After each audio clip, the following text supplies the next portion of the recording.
নমস্কার দর্শক, সংবাদ আবির্ভাবের গুরুত্বপূর্ণ সংবাদে আপনাদের সকলকে স্বাগত। আমরা প্রত্যেক দিনের মতন আজকেও একটি বিশেষ এবং গুরুত্বপূর্ণ সংবাদ আপনাদের সামনে তুলে ধরব এবং আজকের এই সংবাদটা আমরা আবির্ভাব নিউজও এই একই সংবাদ তুলে ধরব। দুটো চ্যানেলেই আমরা আজকের এই যে ভোট 152টি কেন্দ্রে যে আজকে ভোট হলো বিধানসভা নির্বাচন, সেই নির্বাচনের কি হলো তার একটা ডিটেলস আমরা আপনাদের সামনে তুলে ধরতে চাইছি। আজকে সব থেকে বড় খবর যেটা, ভারতবর্ষের ভোটদানের শতাংশের রেকর্ড করল বাংলা।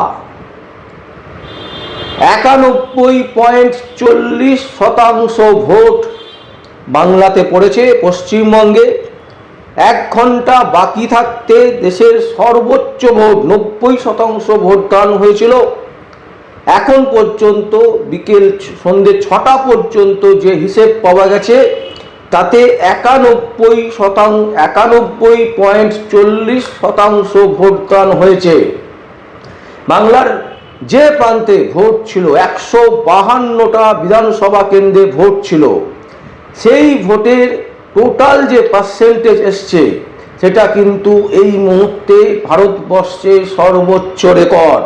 এবং এই রেকর্ড আসার সাথে সাথে শুভেন্দু অধিকারী রীতিমতো দাবি করেছেন, বিরোধী দলনেতা শুভেন্দু অধিকারী তিনি দাবি করেছেন যে এই যে 152টা আসনে ভোট হলো, এই 152টার মধ্যে 110টি আসনই তারা পেতে চলেছে। দর্শক, আমরা আপনাদের সামনে কয়েকটা জিনিস তুলে ধরব।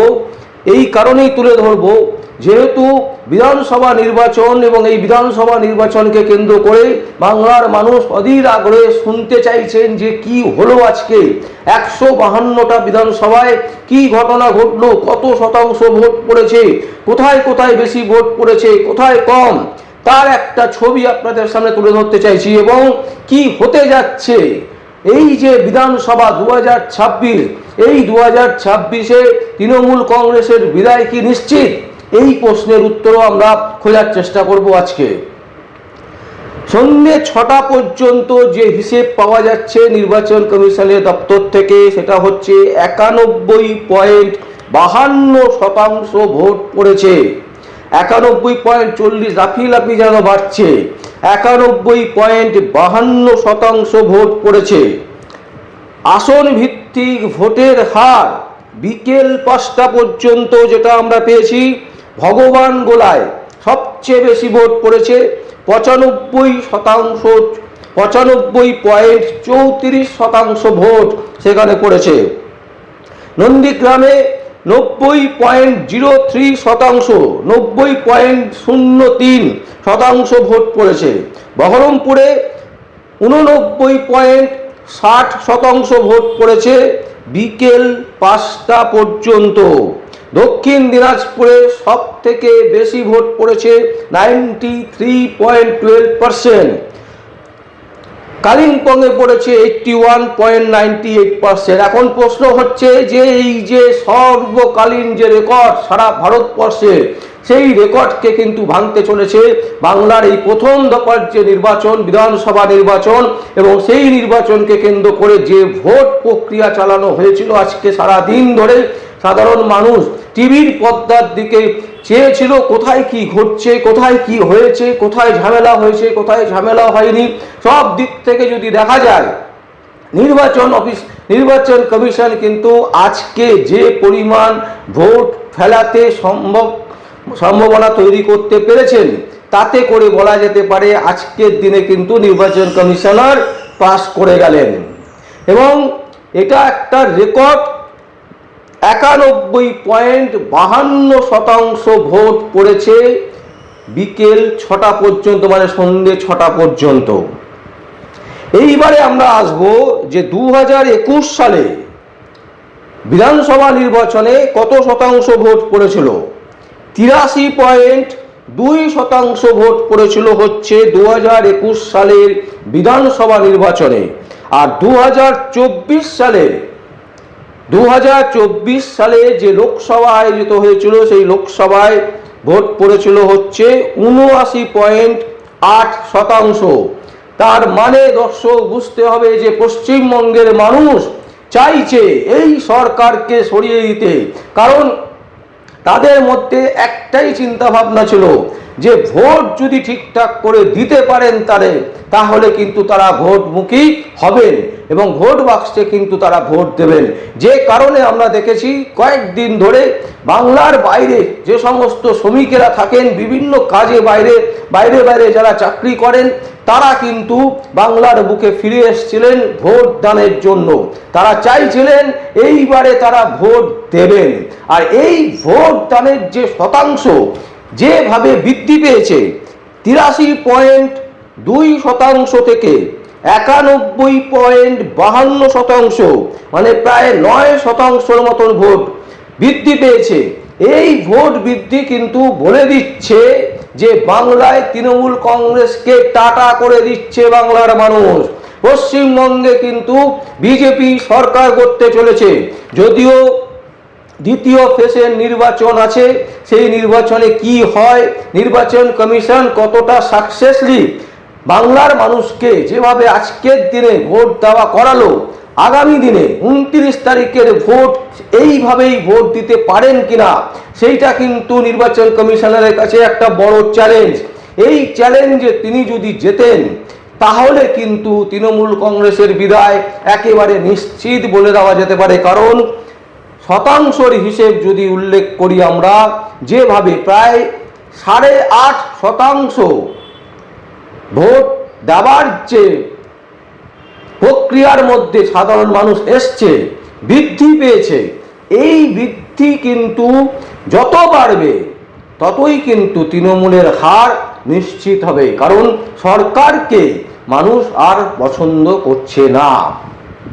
তৃণমূল কংগ্রেস বারবার চেয়েছিল SIR করতে দেবে না। তৃণমূল কংগ্রেস বারবার চেয়েছিল যেন তেন প্রকরণে একটা ঘোটালা পাকিয়ে রাজ্যে রাষ্ট্রপতি শাসন জারি করে দিক। তিনি নিজেকে বলবেন যে আমি শহীদ হয়ে গেছি, আমাকে এরা ইচ্ছা করে এরকম করেছে, এই সমস্ত তাল গোল পাকিয়ে তিনি ভোটের উত্তরণী পার হতে চেয়েছিলেন। কিন্তু নির্বাচন কমিশন সঠিকভাবে ঠিক জায়গায় ঠিক সিদ্ধান্ত নিয়ে আজকে কিন্তু তিনি দৃষ্টান্ত স্থাপন করলেন। সারা ভারতবর্ষের সর্বোচ্চ ভোটদান কিন্তু আজকে হলো, যেটা 91.52%। আমরা জানি না আরও ভোটদান হওয়ার পর ফাইনাল কি রেজাল্ট আসবে। ফাইনাল রেজাল্টে এই অঙ্কটা হয়তো আরও 1% বেড়ে যেতে পারে এবং সেক্ষেত্রে কিন্তু ইতিহাস তৈরি করছে বাংলা, যেখানে ভারতবর্ষের মতন জায়গায় এই প্রথম কোনো রাজ্যে এত ভোট পার্সেন্টেজ হিসেবে যে ভোট ব্যাংকে পড়ছে। কারণ সবাই চায়, সমস্ত দল চায় ভোট যাতে বেশি করে পড়ুক, আর সরকারে যারা থাকে তারা চায় যাতে ভোট কম পড়ুক। কারণটা কি? কারণ হচ্ছে মানুষ সব সময় যারা বিরোধিতা করে তারা সব সময় সরকার পক্ষেরই বিরোধিতা করে। কারণ সরকারের যে ভুল, সরকারের যে নীতি ভুল, সরকারের যে অর্থনৈতিক ভুল, সেই ভুলগুলোকে চোখে দেখিয়ে ধরিয়ে দেওয়ার জন্যই কিন্তু মানুষ এবং বিভিন্ন সংবাদ মাধ্যম চেষ্টা করে সেই ভুলগুলোকে ধরিয়ে দেওয়ার জন্য। এবং মুখ্যমন্ত্রী মমতা ব্যানার্জির নেতৃত্বে তৃণমূল কংগ্রেসের যে সরকার চলছিল একটা সার্কাসে পরিণত হয়েছিল। গত 10 বছরের ওপর হয়ে গেছে তারা সঠিকভাবে অডিট রিপোর্ট পর্যন্ত করেনি, কোনো হিসেব নেই, কোথাকার টাকা কোথায় খরচা করছে তার কোনো দিশা নেই, কোনো রকমের কোনো কলকারখানা নেই, চাকরির ক্ষেত্রে ব্যাপক দুর্নীতি, একের পর এক যে রাহাজানি, ধর্ষণ, এই সমস্ত কিছুর দিক থেকে কিন্তু সাধারণ মানুষ তিতিবিরক্ত হয়ে যাচ্ছিল। এবং যে জায়গাটায় নির্বাচন কমিশন থেকে শুরু করে সেন্ট্রাল থেকে শুরু করে সুপ্রিম কোর্ট পর্যন্ত কিন্তু একটা জায়গায় দাঁড়িয়েছিল যে ভোট সুষ্ঠুভাবে করতে হবে এবং ভোটের পার্সেন্টেজ বাড়াতে হবে, সেই পার্সেন্টেজ কিন্তু আজকে প্রতিফলিত হয়েছে। কয়েকটা জায়গায় বিশৃঙ্খলা তৈরি হয়েছিল, কয়েকটা জায়গায় যে একেবারে শান্তিপূর্ণ ভোট হয়েছে তা কিন্তু হয়নি। কিন্তু তারপরেও সার্বিকভাবে যদি বলা যায় আজকের দিনে যে ভোট হয়েছে সেই ভোটে কিন্তু নির্বাচন কমিশন পাস করেছে।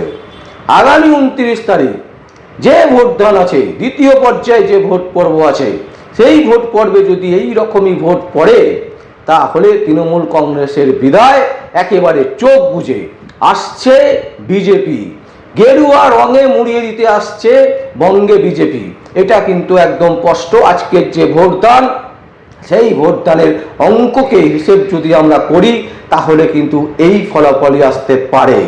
আমরা আগামীকাল অবশ্যই ভোট বুথ ফেরত যে সমীক্ষা, বুথ থেকে ফিরে সাধারণ মানুষ কি বলছে তার উপরে যে সমীক্ষাগুলো বেরোবে, বিভিন্ন চ্যানেল বের করবে, আজকেও হয়তো কেউ কেউ বের করে দেবেন, সেই সমস্ত সমীক্ষা এবং আমাদের চিন্তা ভাবনা নিয়ে আমরাও একটা ফলাফল কি হতে পারে তার বিশ্লেষণ আপনাদের সামনে তুলে ধরব।